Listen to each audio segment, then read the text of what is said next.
to PS4, and it didn't go well. It was a really well. The sellings weren't too good. So yeah, I think they decided to move on and basically to experiment a little bit more. Maybe we don't see any tales related so soon. And after Yeah. all, uh, Well, I just want to say I forgot to hit the start stream, so no, we no, got like no, less than 10%. But yeah, the general point is, I agree. I feel like Bandai Namco needs to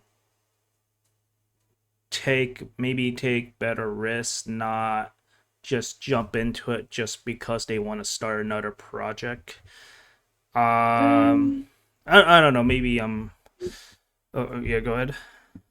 because I heard that they canceled the sequel of Scarlet Nexus, that was the previous RPG before Arise. Uh huh. And even they are the same producers and the same, well, basically almost the same team, they canceled the sequel. So I don't know what are they taking the risk. I guess because they are trying to get all the attention to the new Budokai Tenkaichi that is for Dragon Ball. And well, you already know that Budokai Tenkaichi was like the peak of Dragon Ball games. So I Yeah, think of course. giving everything to that. So I think it goes back to what Kai said in the past, like when he was talking about like that like other IPs that Bandai Namco is getting like it's obviously getting more attention than the Tell series for instance, and whatever other properties that Bandai Namco. Because I don't really know what are they trying to do since the Jujutsu Kaisen game was Uh, a real mess. So, like everyone on Steam were returned and don't want to play it. So I don't know what they are aiming for. So my hot guess is that they are going everything on Dragon Ball because it's 100% everyone is gonna play it. yeah, That that that's for makes a sure. lot of sense. In that note, do you think like, because I heard some arguments like, oh, there's not enough like anime games or like uh, okay, this is what I'm trying to. My point is like I feel like Kaiser people. Kukuru I feel says like you want that source for the Bamco thing? wait. Okay. Yeah, yeah, yeah. Hold on. Oh Don't yeah, that worry. was like the text to speech. You want the source for the Bamco thing? I guess so. Um, I guess what's the point? I think people tend to forget that Tale series is very anime like, at least in style. And I guess I understand like there's Bandai Namco focus on like Dragon Ball a lot more, and in fact we're gonna get into that in a little bit. Yeah. But maybe But this is just my assumption, but I think like they don't really know what direction they want to go for maybe the Tale series. Like I get yeah, it's like Rise is the thing that came and went in it, and we got the game that we got. I guess without yeah, really going off topic, do you think like Tale series need like a stronger, how do I put this, like support than what they're getting? Like yeah, we got all these gotcha games, but do you think that's not gonna sustain it forever? It's eventually gonna die out like the rest, as you probably know. well, I thought that that the basis or the stronger money they got, it was from Tales of Asteria, the gacha game that almost year 10 years on online. But it seems that they weren't taking so much money, so they are risking everything on Tales of the Race, only Japan. And it's really annoying because sometimes I want to play again. And also that reminds me of Crestoria because, well, Oh Crestoria yeah. was really good, man. Trust me, if they were Kaiser Kukuru says https like slash slash x dot well, com slash shinobi Tales of 602 Crestoria slash status slash on the on console, 1758197019019053596814. I would be very, very, very happy with it. I would buy it even if it costs $70. Yeah. Hey, and thanks for Kaiser joining Kukuru us. says there it is. Hello. Stop. Good. No, so Hello. That's just TTS being TTS. But anyways, feliz uh, jueves. yeah, Well, yeah. today it's not jueves, but yeah, same to you then. Yeah, we were talking about like the delisting of the Tales games. What are your thoughts, sis, on like that happening? Like that the Tales games are not appearing in the storefronts. That's been like I guess delisted currently. I feel like it makes it more rare for people to get physical copies, or they'll try and port like emulated versions on like the PC. But so it's just being delisted in the PlayStation Store, or can you like still get them on Steam? I I do feel. know that Steam is still there. They just delisting them everywhere. Okay, Kai shared the link. Let me Mm. check it real quick. I thought it's only That's a bit on PlayStation. I canceled. guess. 5 titles in development. Uh, okay, that's all in Japanese. I don't feel like reading. But I think the consensus is the Tales games, like certain selection of them, are getting delisted. My understanding, like one of those, because I watched a couple of YouTube videos. From what I remember, one of those being like, I think, the first two Zilla games, the Graces F series, and like some other ones you can probably like add Like to more of the that. modern ones. Like the I Yeah, think there's from what kind of I like the read. retro old modern ones were, and then where Zillia, I think it's stuck in PS3. Like that's like getting like off the stores digitally. Yeah, I think Zillia was PS3. Um, Um, Honestly, I feel like Tales in general have just gone downhill. I don't know what happened. I didn't feel like the warmth. I think it was after Grace's. Grace's I could still feel it, but after Grace's I just couldn't, it didn't feel like a Tales game. So maybe just people yeah, stopped, maybe not a lot of sales from those that's I guess that's modern another like games. fair point. I guess this is another question before we head to like the Akira Toriyama stuff. Like, what in you two guys' opinion? Okay, what actually makes a Tales game? Like, what in you guys? Because you guys are a lot more seasoned about it than I am. I'm only played like a good handful of them, like more of the modern titles. But like, what actually makes a Tales game a Tales game? Like, sell it to me. Like, I don't know. Um, Well, for me, there were like plenty of some references between the games. Sometimes they are like the names of some deities, or for example, Origin in uh, Maxwell, etc., etc. Sometimes like that, that they are named before and they were like super important. I think those were mentioned at least in one game, in one of the newest games. So basically, that's part of in a storytelling. But for gameplay, I think it's more like a strategy. It's not more like smashing buttons. For example, in Berseria, I remember that I was only smashing yeah, Kaiser but buttons Cougar says uh, I yeah. get the hell feeling in Bamco hell, feel they like can't yeah, reinvent the whatever, series to just get do that a same buzz combo. Final Fantasy Wow, gets. amazing. And that was, and also Rise felt like just push buttons and see what happens, and maybe that's your combo. But in other tales there were like, yeah, you have to build a team, know where you're gonna move, etc., etc. Mm-hmm. So I think that's the magic in there.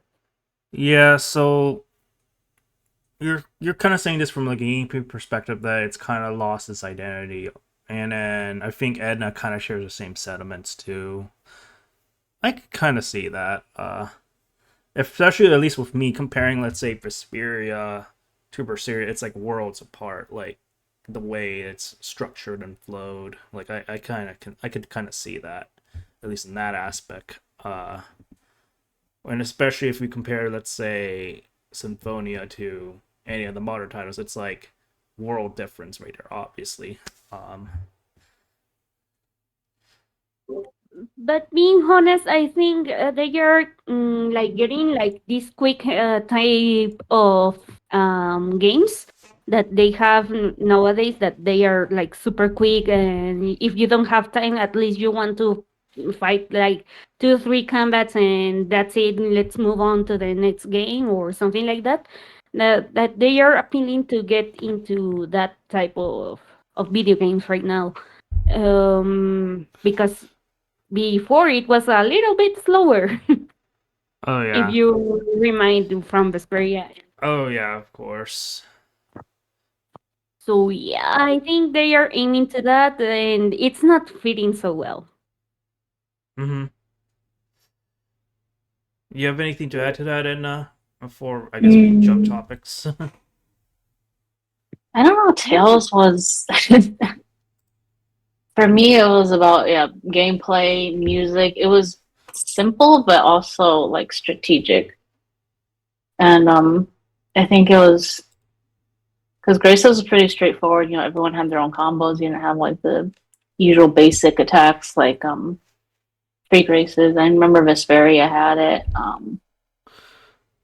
Abyss, Symphonia, and Mm-hmm. that was what made it unique. It was simple. It was very simple too. You had the limit break. You could do a lot with it. Like for Abyss especially, you could have like an elemental based attack, and it'll put on like a phonon field. And then if you're in it and you execute an action with the same element, it turns into something else, which I thought was really cool. I feel like every Tales had its like special perks, and it just they made it more complex after Graces. So like the Zillias, the tetherings, and what is it? I think it was like if you dodged perfectly, you could execute something, or if you did something perfectly, you could do something else. They actually made you like time things. The tethers, I was told that you could literally tether with anybody, any of your party members, but it works the best with like specific parties, like Jude with Mila. I think it was Elise with Alvin or something. Yeah. So it's It like, was very specific. It became very specific. That there's was like what I didn't like. I was kind of like, like mission. Yeah, I mm-hmm. understand. That makes sense. Like the character composition, what they do well with. Yeah, that makes sense. And lastly, I guess what I don't want to leave Blue Kirby out. Like, I guess I know this is not on your wheelhouse per se, Blue Kirby, but do you have any like opinions on the Tales games? And then I guess them being like delisted off like the digital storefront, real quick. Well, I will say, like, I would think it's like, it would make the Tale series a bit rare to find if they were just delisting it from the stores. And I would think it'd be pretty hard to find if you're really wanting to enjoy a Tales game, then trying to take it off of a digital store, it would probably just make it really hard to try and enjoy, like, much of the older games if you're feeling kind of nostalgic. And since the Tale series is, I would believe, getting more modern, and I guess especially like you said with Bandai Namco, with like creating a bunch of these other games, like with the new Dragon Ball game, for example, coming soon, and focusing on that, and I think it would be pretty hard to try and see if you're wanting to play like an older like Tales game. If they would just delist it, then you wouldn't get the chance to enjoy Kaisa what you Cookery says loved. Namco Bandai Even if Capcom. you're like, even if you've gotten older, Kaisa you probably Cookery says would still delisting like games. to play those games, even if it like was still available. It would be like a good thing, but delisting it would just, I would guess, make it rare and more or less almost non-playable. Yeah, it's just a shame because now, as everybody just pointed out, now the Tales series is going to be considered game rare, and it's like if you have a physical copy of any of the Tales game, if you manage to somehow be that lucky smoke that has all of Yeah. them, hold on to those because now, make no mistake, I'm not encouraged to resell or anything like that, mind you. But like, hold on to those copies now because I guess they're gonna be highly valued, and don't let them go now. If you have Yeah. them. Yes, More valuable if you still have it. My Destiny copy of the PS1, it's gonna be valued on millions. Oh yeah. Well, Ooh, I now's would the point like to get agree with rich. it. Yeah.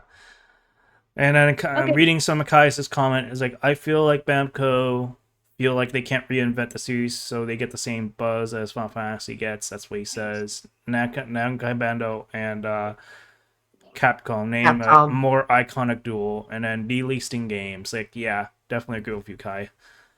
Oh On yeah. Oh my god, they are a couple and they want to erase their childs.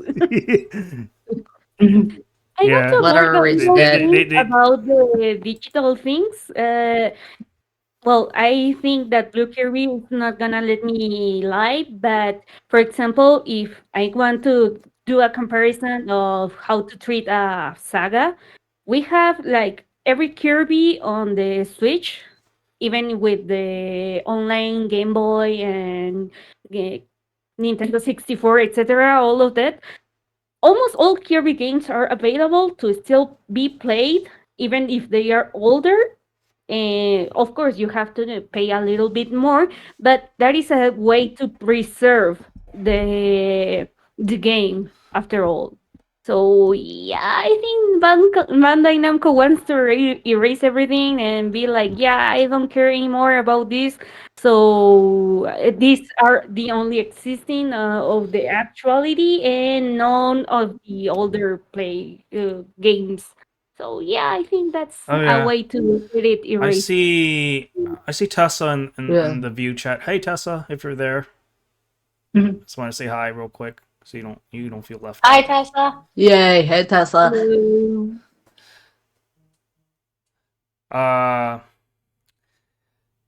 okay. I guess now we can finally move on to like the biggest topic and for tonight. So I want to start with you, Nozo, because in your country, Mexico, you guys got to officially like dub Dragon Ball Z. Well, maybe more specifically like Dragon Ball 2, Z, 2GG, all that. Like, what is like your personal experience on Dragon Ball in that sense? Because Akira Joker 100 says hello.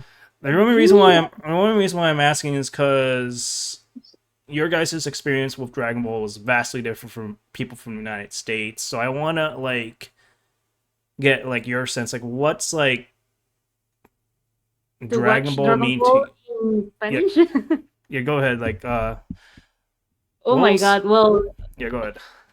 yeah, well, Dragon Ball here, it's almost like a religion, I want to say. It's a hot take, but it's almost like a religion. Like, if you haven't seen Dragon Ball as a Mexican person, it's like you are being like the oldest and antiquated person in the world. Oh my gosh. Oh Yeah, man, So it's it's like it's more than anime. just so it's like Dang. more than just an anime. It's like another religion. It's like forget going to church Sunday. Like we're watching Dragon Ball at any point, and you're like Yeah, that. yeah, it's kinda. like forget that watch a Dragon Ball. Kinda, Somebody on kinda. Facebook. I mean, we are pretty religious over here, but it's like, well, we came back from church. Let's watch Dragon Ball because I have the recording because they pass it in on the TV while we Mhm. were on the church. Sometimes it's like that. But well, over here there is a channel that is for public television that you don't have to pay for services Uh huh. and it's called Canal 5.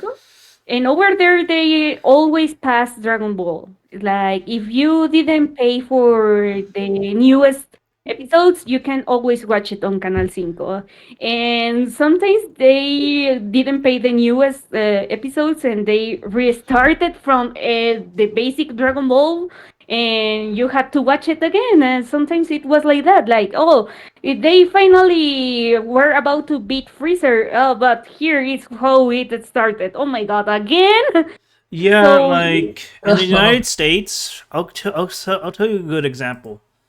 Blue Curry, you can probably remember this too. Like remember the time when we were in the Namek saga where the last thing that we saw was like Goku confronting Raccoon and defeating him, and then right before he was Oh about to fight, yeah. right before he was about to fight Berter and Jace. Mind you, this was back when we had like more mini dubs of Dragon Ball. We only have two in the United States, from my Yeah. recollection. And we had the Canadian cast, not the United States, but the Canadian cast. And right Yeah. before, for the longest time, we were stuck in like a loop. We couldn't get past Namek Saga because they didn't have the licensing for it until much I later in the early 2000s. Yeah. I think that happened here also because there was a time where everyone understood that, because nowadays it's not like that, that we said that the 5 minutes to Namek to explode, it were eternal, because that never happened. It was like, oh my god, another 3 episodes, and again Namek is about to explode. You said that it was 5 minutes left, and you're telling me that 3 more episodes. Oh my god. But I think it was because the license wasn't available on Mexico, so the dub wasn't ready yet. So I think it was that happened over here as well. Yeah, I But think you guys had the unique factor that you were way ahead that even us and like the United States, and of course Oh Japan yeah. gets it first, but it's like you were ahead of the United States on that, and that was like to me when I actually researched, I'm like, oh shit, that's actually pretty funny. yeah, And apparently, I guess the Canadians had to like the Canadian dub of Dragon Ball had to branch it off of the Mexican dub of Dragon Ball Z, I guess.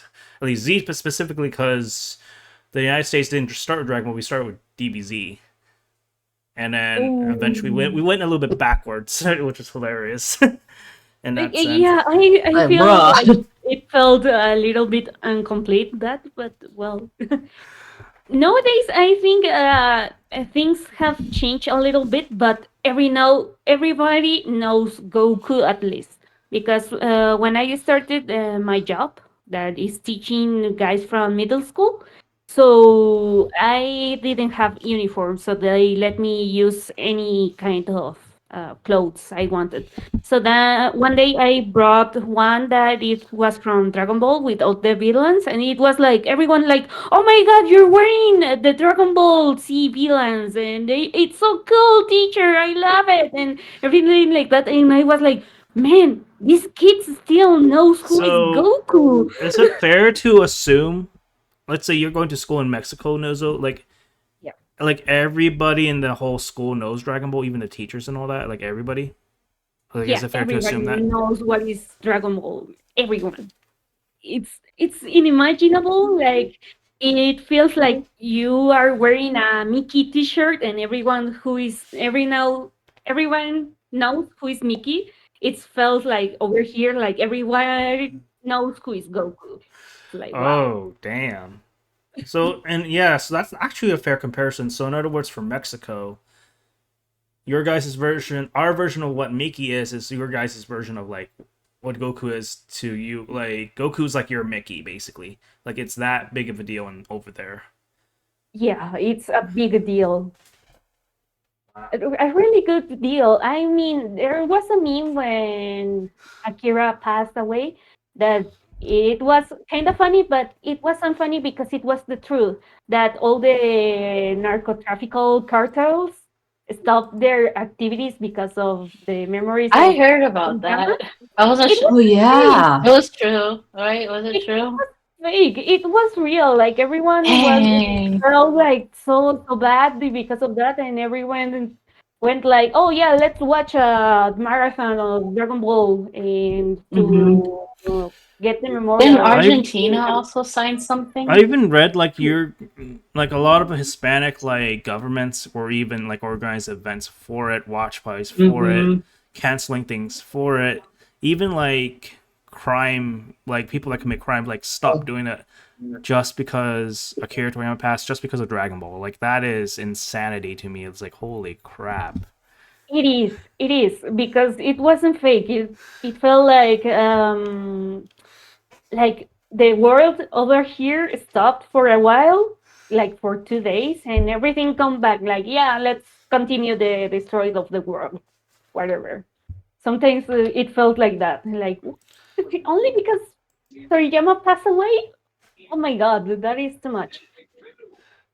Yeah, Yeah. Yeah, he's such a big influence. he really Oh yeah. is.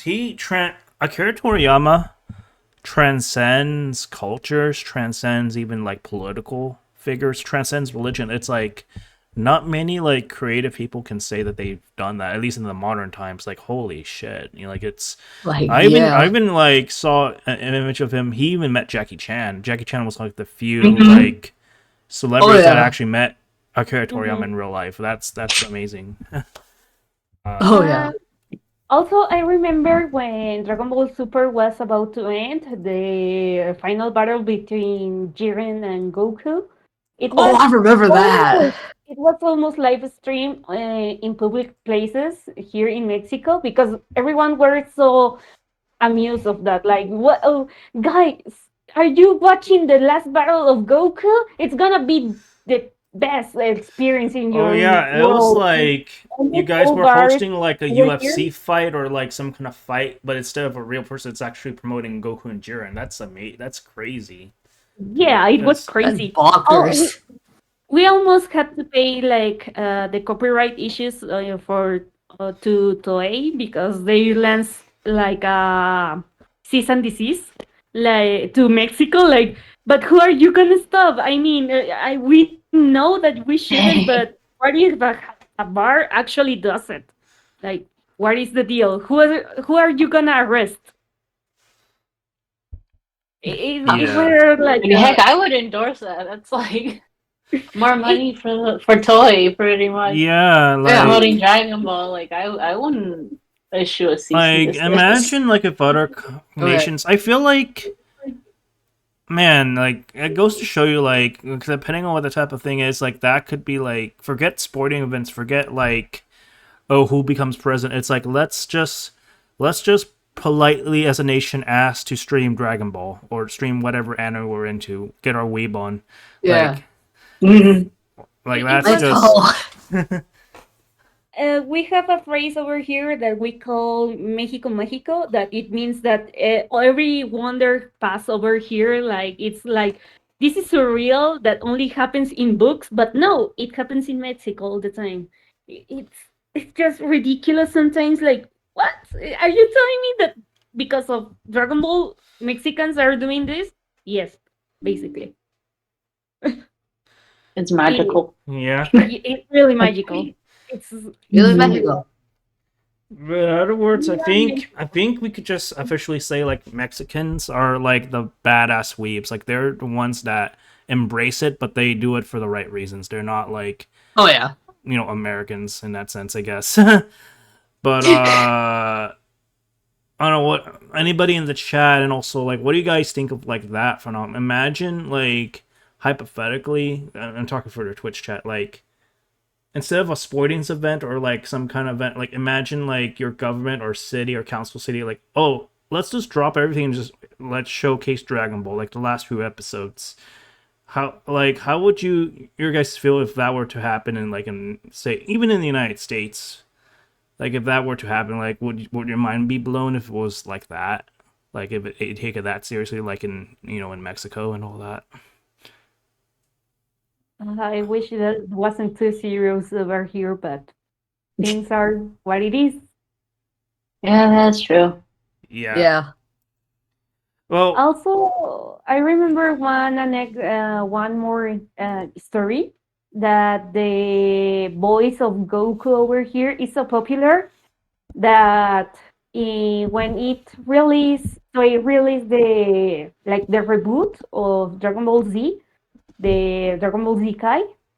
Oh my God, they changed the voice of Goku, and everyone were Oh like, "Oh no. my God, that is not Goku! Come, I'm not gonna oh watch it." And yeah. everything like that. They made like movements like bring back the voice of Goku, and In the in the United last States, episode, we had Damn. to go through that at least no one, two, three times, I believe. I forget who the I first actor think. was, but the guy who did Rolf and Ed, and Eddie for American in the Canadian dub. He was Oh, the I think voice of I remember. Goku. Then it was Sean. Yep. Yeah. Then it was Sean Schimmel in the Funimation dub. So Yeah. like in the United States, we went through at least 3 Gokus. But I think if you really look up the voice of Goku, there's like many English voices of Goku, like a lot, Oh Mhm. yeah. like No, you Yep. wouldn't here it's believe. only one and Like only. holy moly. We want only one voice to be Goku. Also, he's really popular, and all the time he's selling his voice. Like, I send you a read for you fans, but it costs like too much. Like, I don't know. Kofi Streambot says Um, visit Kiefster_Twitch's KO5 page at I don't know. Like, $3 more like https://ko5.com/Kiefster. it's too Ref much equals Twitch. for a read over here. But he's what he does because he's the voice of Goku. Yeah, sometimes he's like Yeah. really greedy with that. Yeah, I guess we'll pass Oh, the question to Blue Kirby before we get sidetracked. So, what's like your personal connection to Dragon Ball Blue Kirby, and what does the series mean to you? And also, do you guys also enjoy like Akira Toriyama's like other works that isn't Dragon Ball on top of that too? Like my story with like Dragon Ball is I would always watch it with me and my brother. Well, first it was just by myself because I thought it was like really cool, and then when my brother started watching it, I was like, "Yay! I can finally like share like a similar interest with him," and it like means a lot because it just goes to show that even if like just because you're like different doesn't mean that you are not like, or more or less if Vegeta would say like a lower class, you're just like everybody else. You can get stronger if you've tried. And I guess taken, I would say, Goku's line from his first fight with Vegeta to heart, because even though he was, I guess Vegeta would quote unquote call him a low class, he would get trumped by Goku during the end. And it made me feel better about myself to get encouraged that even if you are described as something less than what you are, it still doesn't matter. You're still gonna improve. Doesn't matter how long it's gonna take. And I would say with Akira Toriyama's other works aside from Dragon Ball, I am looking forward to the new Sandlands anime that's coming out and the new video game. Oh yeah, On that's true. top of, I get like, I would say an appreciation for his first work with Dr. Slump. Mm-hmm. And even though it was run short, it was like pretty good. It's pretty good. It's Yeah, very Doctor funny. Slump. I have not seen a lot. I only seen like the cameos whenever they have it in Dragon Ball and whenever Yeah, he appears. But like, little bits and pieces of it. I have to just probably sit down and like get into it one day. But yeah, it's like this guy. Like, I was also gonna get into like, well, for Akira Toriyama specifically, like not only that he influenced. And by the way, if you want to really get like a good like retrospective of Akira, I would recommend watching like Geekdom 101's video on his whole like biography. It's like really well Oh yeah. produced. But also, so it's like if you're into like Final Fantasy or Pokemon, Akira Toriyama technically had an indirect hand on it because like all the monsters designs apparently, when Toriyama was making like Dragon Quest, like that also kind of spawned from Pokemon too. So if you're into Pokemon indirectly, you're kind of like getting some kind of semblance of what Akira Toriyama has kind of directly influenced among all the shonen stuff that we've seen and all that stuff. Yeah. It's really interesting. Yeah. I guess to follow that up, I guess what was like your initial reaction? I think I saw your your video Blue Kirby, but like what was like your reaction towards like, of course, the creator's passing? Like, how did that struck you? Well, like if it I would say to me it struck hard because, to be honest, I actually have a book of the art history by Toriyama. And Oh when I wow. looked back at the drawings, it's in a full hard case, and it pulls out the book with all the his drawings and everything from all the way back from like the first Dragon Ball all the way to Battle of Gods. It kind of hurt, but at the same time, I'm kind of happy that we got this wonderful story, the world that he created within Dragon Ball, and the stuff that he created. And I know it's gonna hurt that he's gone, and I know with other creators, I know there is a quote by Kite Kubo for the creator of Bleach saying, if you still love his work, then the creator, Kaiser then Kuguru the says it was person enough to didn't shake die. You're me, still loving the almost made me art that lose they my created, the appetite. world that they He was a massive the world part of that they my love created, of the anime. story they put into it. And I'm I'm still gonna cherish a lot of the stuff that Toriyama made, even if it was indirectly or directly with him. And I'm still gonna think about it, like still gonna sometimes I'll think about it. And I he created like the best world to escape to with a Dragon Ball. And pretty much I've made like a whole buttload of friends based on Dragon Ball. And to be honest, I was kind of wanting to get into voice acting because of Dragon Ball and Wow. other people, especially like I know there was this person who actually sounds exactly like Goku. Well, the Sean Shovel version of Goku. Wow. And I was like, you know what, I'm gonna go try it. And I got I auditioned for like this fan Dragon Ball stop motion animation, and I auditioned as Gohan. And after I think if some time, I actually got the part of the kid Gohan. Wow. And I have been starring Gohan for, well, this Teen Gohan for a while in fan projects. And then Mm-hmm. I also voice I believe it's, I don't know if it's the same universe, but I also voice Naruto. That too. And Wow. I've been like doing like a bunch of like practicing a bunch of voice impressions, even if it's from Dragon Ball or not. Oh yeah. I Of course. and I met like a bunch of friends. Like, I would say, if I could go specific, I've at first met you guys through Dragon Ball and other interests, along with a few others. And even if I had to say, I met my boyfriend through Dragon Ball. Yeah, it's one of those things where media, I mean, specifically for like Persona, I met my girlfriend through that too, but like Yeah, where media really just shapes like your whole way of being, like living. Like I in a lot of ways and a lot of other stuff that I consume, I can relate to that. Like that's especially Dragon Ball in that sense too, in my own way. yeah. Heck, Dragon Ball was kind of the reason why I actually, like, when I was younger, I wanted to take martial arts. Like I took karate for Ooh, like a good number of years because of Dragon Ball, and then I had to stop eventually because I had other obligations like later on that cropped yeah, up. But yeah,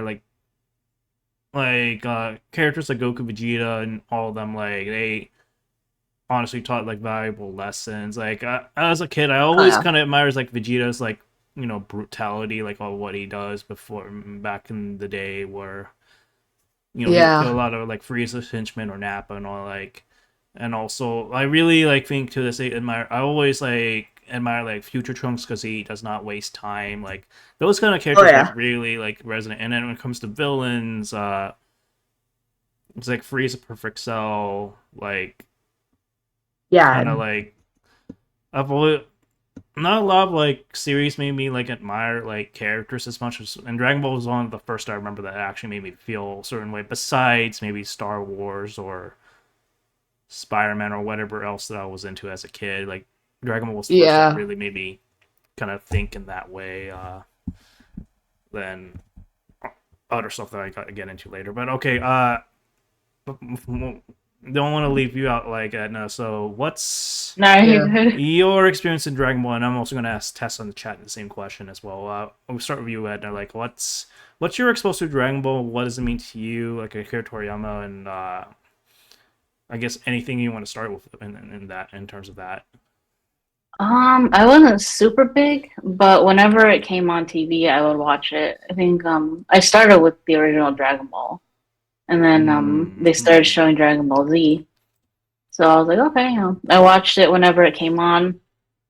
Was never disappointed with any of the episodes. Did watch bits and pieces of the Dragon Ball Z abridged, which that was great. Oh yeah. I never really had any siblings or parents that were into anime.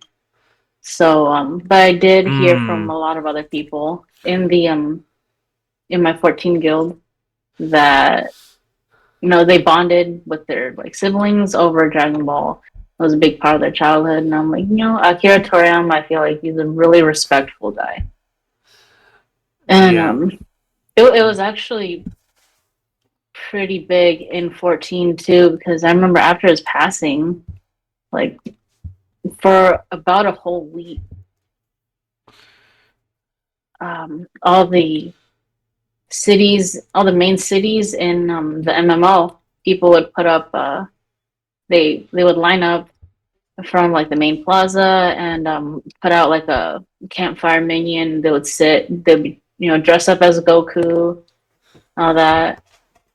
So they did it for a whole week probably, compared to when Berserk died. Who was it? Kentaro Mira. When he died, people only put campfires up for a few days, but everyone swapped to their Dark Knight job, and had the stance on. But when Akira passed away, they were there for a whole week, all like I'm just throughout remembering all the world. now. It was bad enough that when I heard about the Yu-Gi-Oh manga artist like Kazuka Taka, like when he passed, I like remember I Takahashi. I was like, that was most of my middle school years and high school years already. Hell yeah, that was yeah. high school years. And then when Akira, went, I'll tell myself a little bit, but yeah, that was a big deal. But I don't want to leave you out, Tessa. If you're listening to chat, briefly, that you can say, like, I know you said like your dad has some influence. Like, what's your exposure to Dragon Ball, and what does, I guess, in your own way, Akira Toriyama's works mean to you? And any way you can say so, if you're listening to this, Tessa.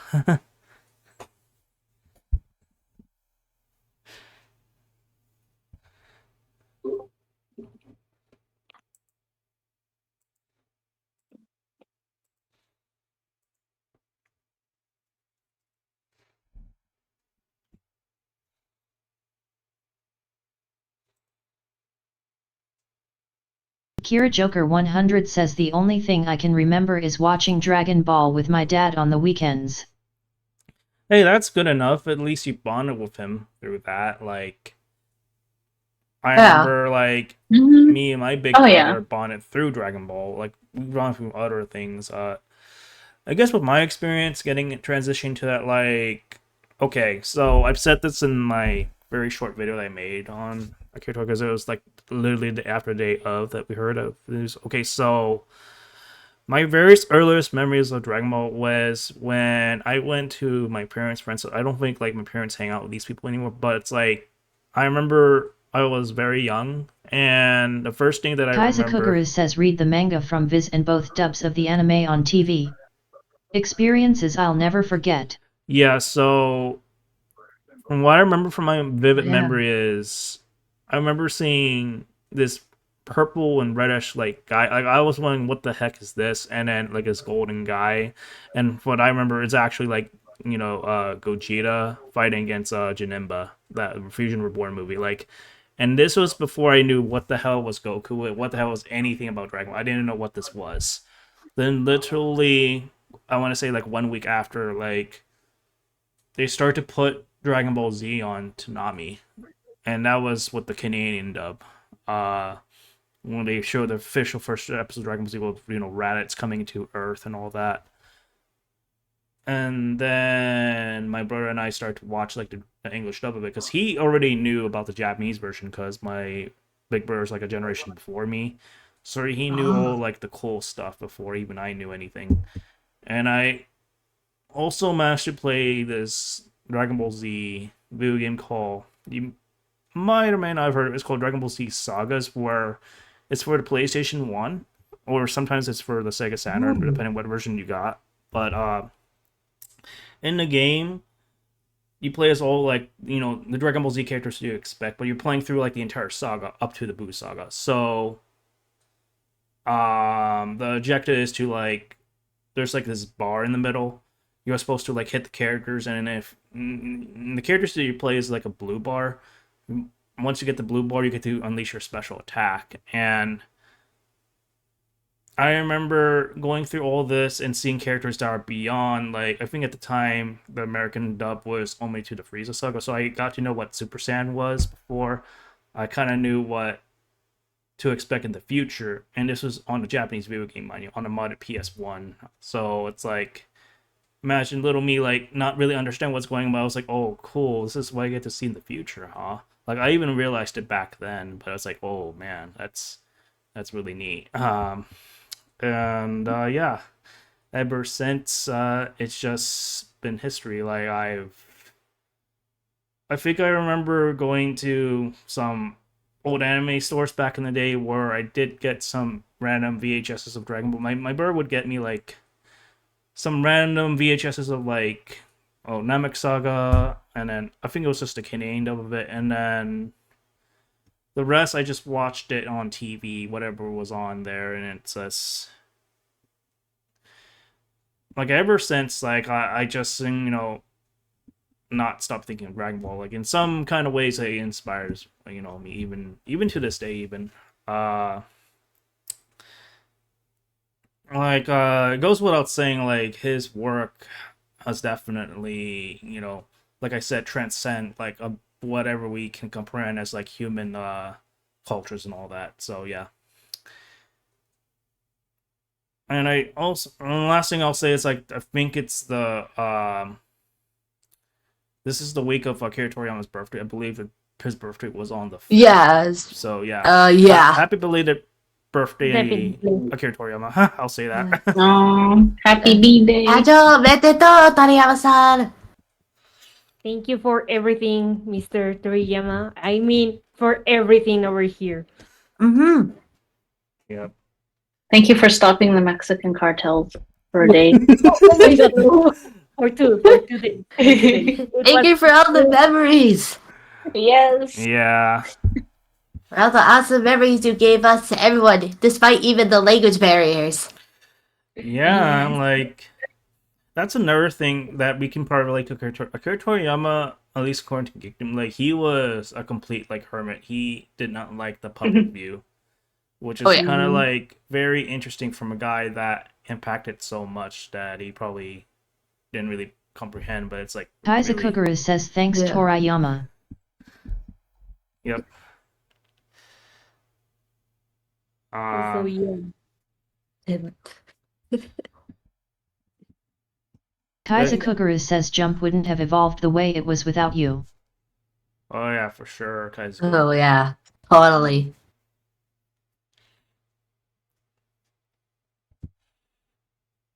I guess one like final random question for everybody is at least for like Dragon Ball or any of like Toriyama's like who was like your favorite like Toriyama work character? It doesn't have to be Dragon Ball, it could be like anything that you Well, like, that I is kind of guess. hard.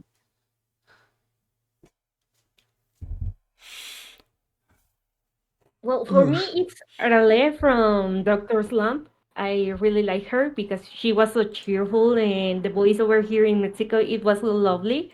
So yeah, I think she's my favorite. I cannot decide basically, but I'm going to aim for her. Wait, which one did you say again? The protagonist from Doctor Slump. Oh, Oh, Arale. Arale. Yeah. Yeah.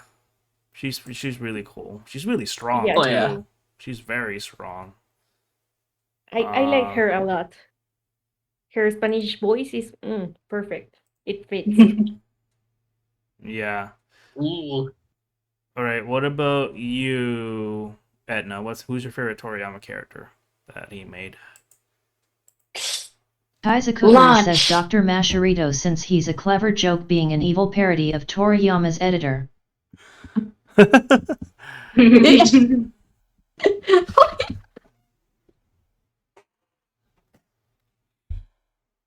Yeah. What about you? What about you, Edna? Who's your favorite character from his work? Launch. Oh yeah. Yes, she was like my favorite Jeez. character in the Severely, original Oh, Dragon Ball. Wait, severely she got underrated. forgotten. She tried to marry. I'm not even. Didn't she try to marry Tien or something? Is she still trying to marry Tien? I forget.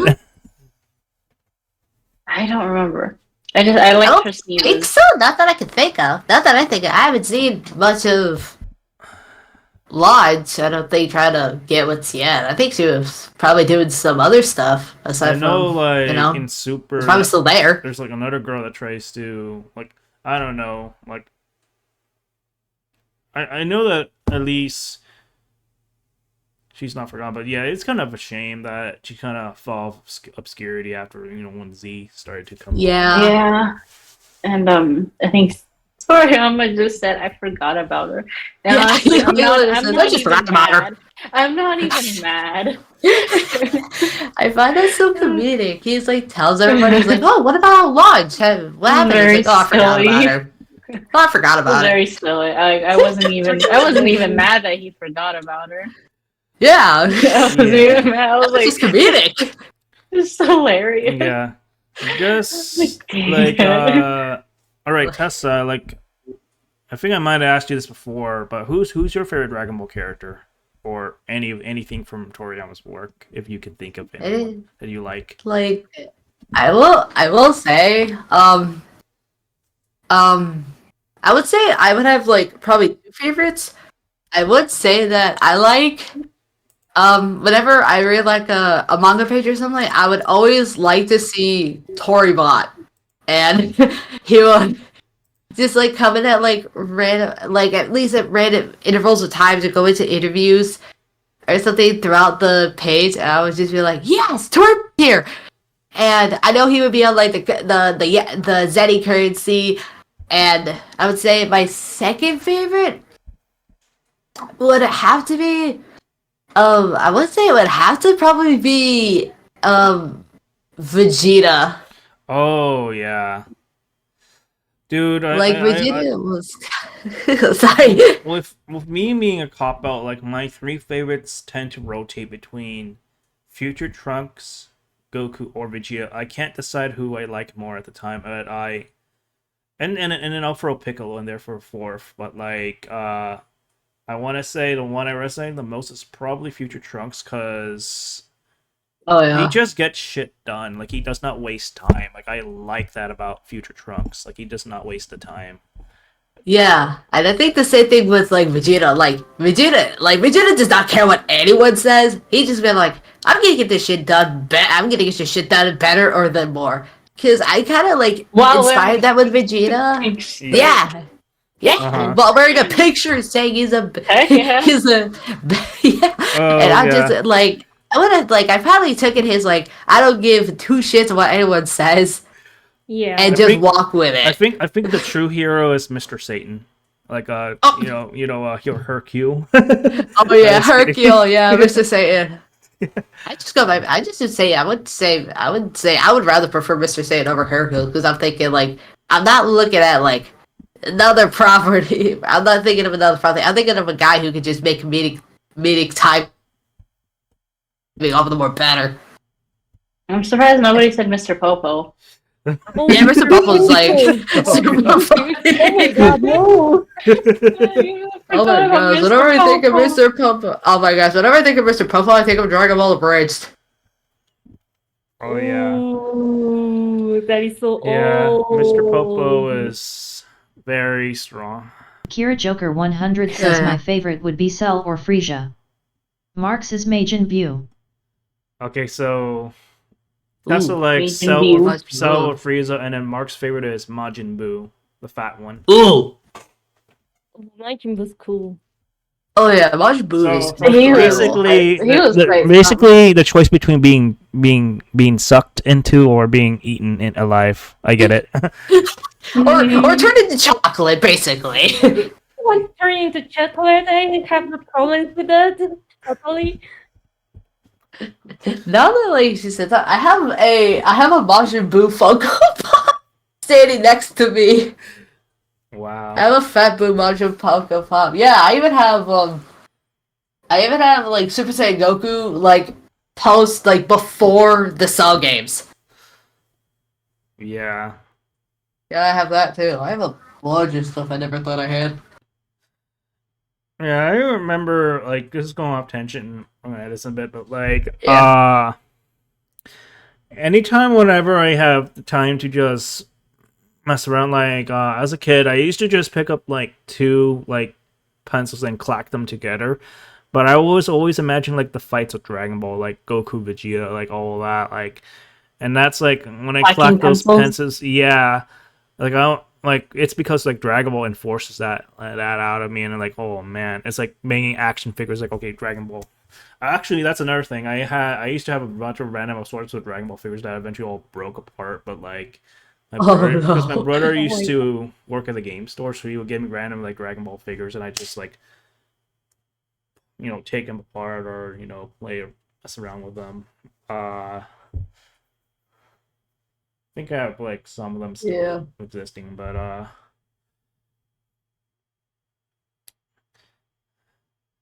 and then like some obscure games that I Yeah. remember playing as a kid that I got exposure to it before it actually aired on US television. It was like Dragon Ball Final Bout, where I got introduced to like Ooh. Pan and all that.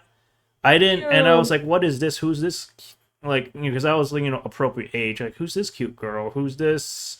I didn't even know who these characters were at the time, and then I finally found out. I was like, "Oh, this is from Dragon Ball GT." And I was like, "What the hell? What the heck is GT?" And then I figured, "Oh, that's the sequel at the time for Damn. Dragon Ball Z." Yeah. Yes. Oh my god, that total classic over here. Like almost all kids play that. Almost. It was really hard to play in some ways. It's like how do I do combos? You don't know? Neither do I. Yeah, so you know what? No, neither do I. Let's keep playing.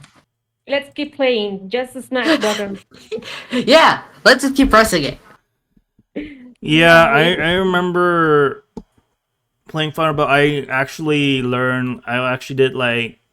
I think my god sister was there at the time, and I learned how to do like Cell's Kamehameha. It was like the fighting move specials, and then it was like, oh wow.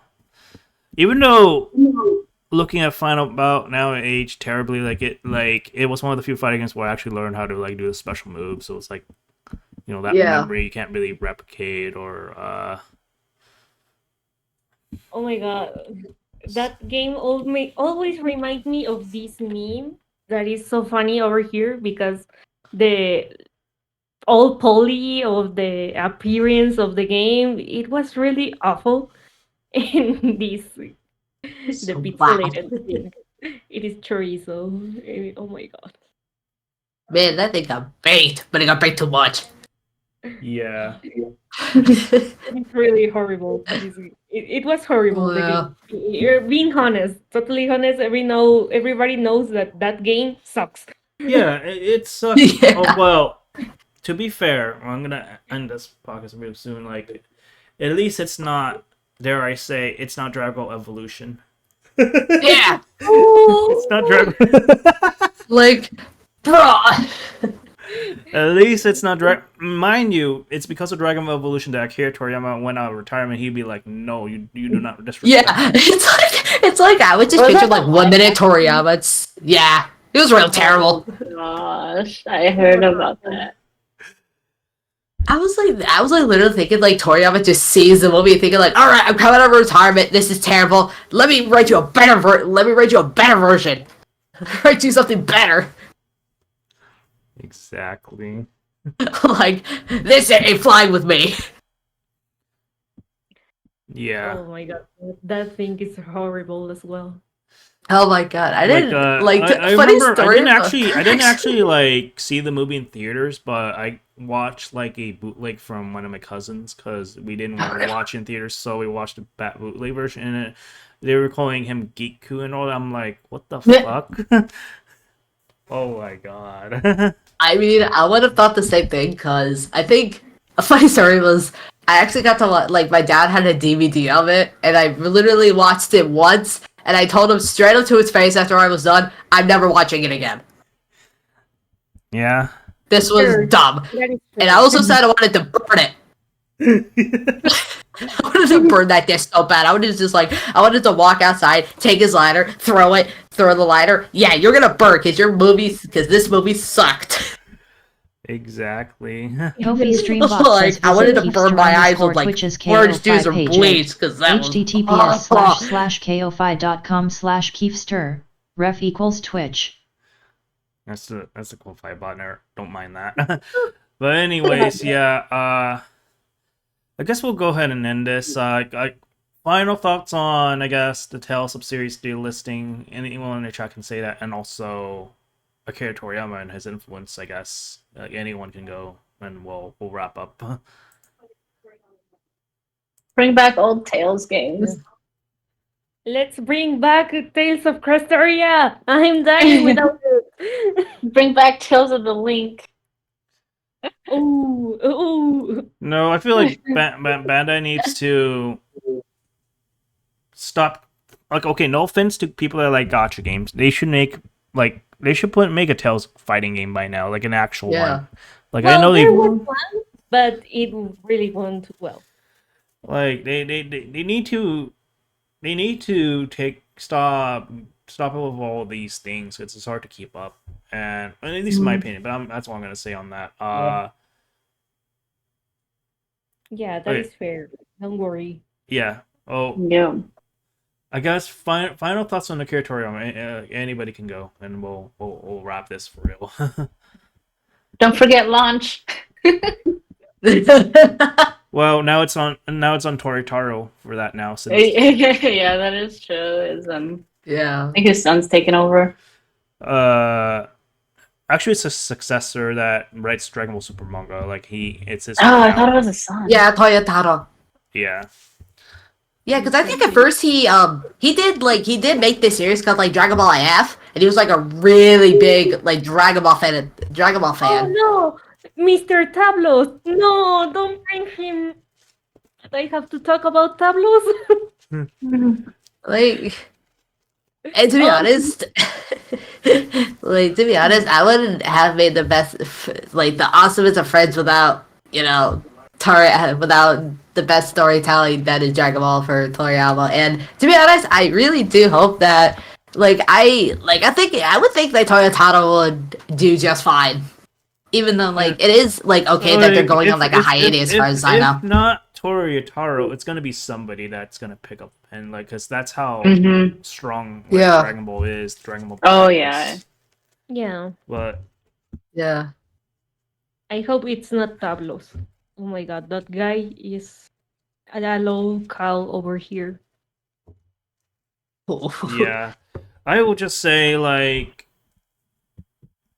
just support Toritaro, have him hopefully continue the legacy, and may Dragon Ball forever live on, even transcending our lifetimes. That's all I can really say. But yeah, thank you, Dragon Ball. We need Thank to you, keep Toriyama. Yep. Until next series. Oh yeah. We just need to keep Takahashi Rumiko alive now. Oh yeah. Also, maybe Masako Nozawa, the Japanese, she is older than. Oh yeah. Hopefully she lasts for a while too. But yeah. Anyways, yeah. Thank you, Akira Toriyama. Yeah. And Thank you, Akira Toriyama. that's the end of this Kiefcast. Thank you for the memories. Arigato, Toriyama-san. Mm-hmm. Igomane, Toyotaro. Yep.